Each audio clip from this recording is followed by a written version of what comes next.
हमें प्रूव करना है कि the sum of P Q terms S P Q equal 1/2 P Q plus 1, हमें ये प्रूव करना है। तो चलिए करते हैं प्रूफ। हमारा दे रखा है कि पी ए टर्म है 1/q, तो पहले इसे लिखा हो पी ए टर्म है हमारा 1/q, और हमारा फॉर्मूला क्या होता है पी ए टर्म का कि a plus P minus 1 into D equal 1/q। Question number first, जहाँ एन टर्म होती है इसी तरह से हम पी ए टर्म है, इसलिए एन जहाँ हम एन रखते हैं वहाँ हम पी रख रहे हैं इस बार, ठीक है। और इसी तरह से क्यू एच टर्म कितने दे रखी है, टी क्यू दे रखा हमारा 1/p। तो यहाँ से इसका फॉर्मूला लगाओ a plus Q minus 1 into D equal 1/p। ये हो गया हमारा इक्वेशन नंबर सेकेंड, ठीक है। अब हम क्या करेंगे, सब्ट्रैक्ट करेंगे हम equation first from equation number second equation में से फर्स्ट को क्या कर रहे हैं, माइनस कर रहे हैं। तो माइनस कर दो, या तो a plus Q minus 1 into D equal 1/p, और यहाँ पर रखो a plus p minus 1 into D equal 1/q, ठीक है। माइनस करते हैं तो क्या होता है, हमारे साइन चेंज हो जाते हैं, तो a से ही कैंसिल हो जाएगा यहाँ पे, ठीक है। और यहाँ से चेंज करो, यहाँ इन दोनों में से क्या कॉमन हो जाएगा, d कॉमन लो। यहाँ क्या है हमारा p माइनस 1, और यहाँ पे क्या आएगा, की से माइनस कर रहे हैं तो माइनस p, और माइनस माइनस क्या हो जाएगा plus 1 equal 1/p minus 1/q, ठीक है। 1 से 1 कैंसिल, तो यहाँ पर आया d into Q minus p equal, यहाँ से एलसीएम लो पी क्यू, पी से p कैंसिल, क्यू बचा, क्यू माइनस क्यू से क्यू कैंसिल, p बचा। ये तो d इक्वल कितना आ गया, q minus p upon P Q into, क्योंकि ये मल्टीप्लाई में तो ये भी इधर आके क्या हो जाएगा, डिवाइड में हो जाएगा, तो q माइनस 1/p, ये इससे कैंसिल हो गया। तो d की वैल्यू कितना आ गया हमारी 1/pq, ठीक।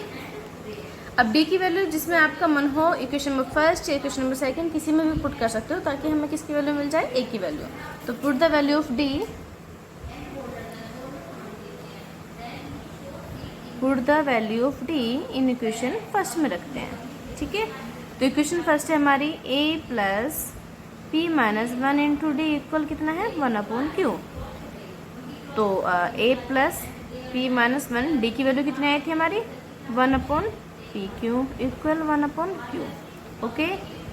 तो 1/q ये प्लस में है, इधर जाकर किस में होगा, माइनस में, तो p माइनस 1/pq, ठीक है। एलसीएम लो, कितना आएगा एलसीएम हमारा pq, q से q कैंसिल, कितना बचा p माइनस ये pq तो पूरा कैंसिल हो गया था, यहाँ पर 1 आया, 1 की मल्टीप्लाई में करो 1, क्योंकि बाहर माइनस है तो क्या हो जाएगा प्लस 1, p से p कैंसिल, कितना आ गया 1/pq।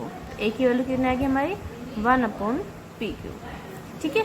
अब हमारी a की वैल्यू भी हमें मिल गई है, d की वैल्यू भी हमें मिल गई है, तो हम pq टर्म्स का क्या निकाल सकते हैं, सम निकाल सकते हैं, जो कि हमें प्रूव करना था। तो SPQ फॉर्मूला क्या होगा इसका, nth निकालते हैं तो n लिखते हैं, हम PQ निकाल रहे हैं तो क्या लिखना पड़ेगा हमें PQ, तो PQ upon 2a plus n minus 1, that means क्या यहाँ पे PQ, तो PQ माइनस 1 इंटू डी, ठीक है। तो PQ अपॉन 2a की वैल्यू हमें कितनी मिली 1/pq, plus PQ minus 1, D की वैल्यू कितनी मिली 1/pq। अब सोल्व करो इसे, तो PQ अपॉन 2, एलसीएम कितना आएगा दोनों का, PQ एलसीएम आ गया, यहाँ पे कैंसिल हो गया, कितना बचा 2, प्लस PQ से PQ कैंसिल 1 बचा, तो यहाँ पे कितना आएगा PQ माइनस 1, ठीक है। इस PQ से ये PQ कैंसिल, तो यहाँ पे बचा 1/2, और यहाँ पे क्या 2 माइनस 1 कितना बचा 1 प्लस PQ। तो हमें प्रूव भी यही करना था कि SPQ बराबर 1/2, हम इसे लिख सकते हैं PQ प्लस 1, ओके। यही हमें प्रूव करना था, तो hence prove, thank you. And exercise 9.2 का ही क्वेश्चन नंबर 6 करते हैं, ठीक है। इसमें दे रखा है कि हमारी एक AP है जिसकी फर्स्ट टर्म 25 एंड 22 19 जस्ट ऐसे हमारी एक AP है, ठीक है। और हमारे जो n टर्म्स का सम दे रखा है वो दे रखा है 116, AP दे रखी है, n टर्म्स का सम दे रखा है, और हमें निकालना है TN, मतलब हमें लास्ट टर्म निकालनी है, ठीक है। तो सबसे पहले जो हमें गिवन होता है हम उसी को लेके चलते हैं। तो मैं क्या गिवन है n टर्म्स का सम, तो इसी को लेके चलो, SN इक्वल 116, और हमें क्या पता होता है कि SN का हमारा फॉर्मूला क्या होता है n upon 2a plus n minus 1 into D equal 116, ठीक है। एन तो हमें नहीं पता कितना है, लेकिन ए पता है। फर्स्ट टर्म कितनी है हमारी, फर्स्ट टर्म है 25, ओके। एंड डी कैसे निकालते हैं हम, डिफरेंस, इनका डिफरेंस कितना है 22 माइनस 25 अगर हम करेंगे तो कितना आएगा -3, एंड इसमें से माइनस करो 19 माइनस 22 करो तो कितना आएगा -3। तो हम देख रहे हैं कि जो डिफरेंस है वो -3 आ रहा है। तो डी की वैल्यू कितनी होगी हमारे पास -3, ए हमारा 25 एंड डी इज -3। तो पुट कर दो, ए की value 25 plus n-1 into D कितना है -3 इक्वल 116, एन ये 2 हमारा चला जाएगा उधर मल्टीप्लाई में, और इस 2 के अंदर मल्टीप्लाई करो कितना आया 50 आया, 3 की अंदर मल्टीप्लाई करो तो कितना आया -3 एन माइनस प्लस 3 इक्वल 6 2 जा 12, 1 कैरी, 2 1 जा 2 और 1 3 और 2 1 जा 2, ठीक।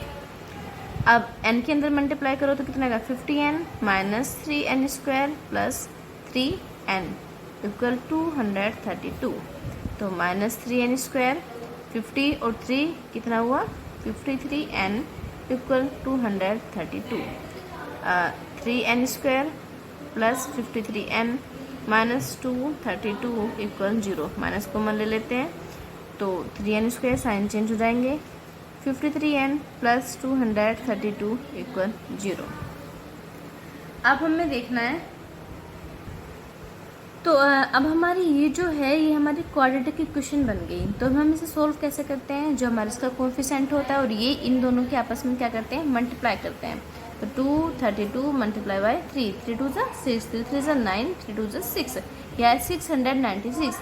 अब हमें ऐसे 2 टर्म्स चाहिए कि जिनकी मल्टीप्लाई करके 696 आए और प्लस करके हमारा 53 आना चाहिए। तो कैसे करते हैं हम, एलसीएम ले लो, 2 3 जा 6, 2 4 जा 8, 2 8 जा 16, ठीक है, 2 1 जा 1, 2 7 जा 14, 2 4 जा 8, 2 8 जा 16, 2 7 जा 14। अब 2 से तो जाएगा नहीं, किससे जाएगा 3 से, 3 2 जा 6, कितना बचा 2, तो कितना है 27, 3 9 जा 27, और यहाँ पे कितना है 29, क्योंकि किसी से नहीं होता, 29 हमारा प्राइम नंबर होता है तो 29 से ही जाएगा। अब 2 2 जा 4, 4 2 जा 8, 8 3 जा 24, हमारे पास 24 और 29 हमारे पास 2 नंबर आए, तो इनकी मल्टीप्लाई करके तो हमारा ये यही आने वाला है 696, प्लस करके देखो कितना आएगा 5 और 9 और 4 कितना आएगा 13, 1 कैरी हो गया, 2 और 2 4 और 1 5, 53।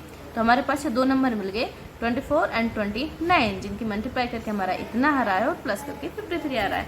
तो क्या करते हैं फिर हम 3n स्क्वायर, जो 2 नंबर हमें मिले हैं उनके सम के बराबर, क्योंकि 53 हमारा सम करके आया है, तो हम क्या करेंगे 24 प्लस 29, बाहर क्या है हमारा n प्लस 232 इक्वल 0। अब 3n स्क्वायर माइनस इसके अंदर मल्टीप्लाई करो कितना आएगा 24n, बाहर माइनस है तो साइन चेंज हो जाएगा, माइनस 29n प्लस 232 इक्वल 0। अब इन दोनों में से क्या कॉमन लेंगे हम, 3 भी कॉमन है और यहाँ n स्क्वायर है, यहाँ n है तो n भी कॉमन है, तो यहाँ कितना बचा n माइनस 3 8 जा 24, n हमने कॉमन ले लिया तो सिर्फ इतना बचा। अब इन दोनों में से क्या कॉमन लेंगे -29, माइनस कॉमन करा तो ये टर्म हो जाएगी हमारे प्लस, क्योंकि ये प्लस है, माइनस की अगर यहाँ पे कुछ और आ रहा है, यहाँ पे कुछ और आ रहा है, इसका मतलब तुम कहीं ना कहीं गलती कर रहे हो, तो ये दोनों ब्रैकेट तुम्हारे सेम आना चाहिए।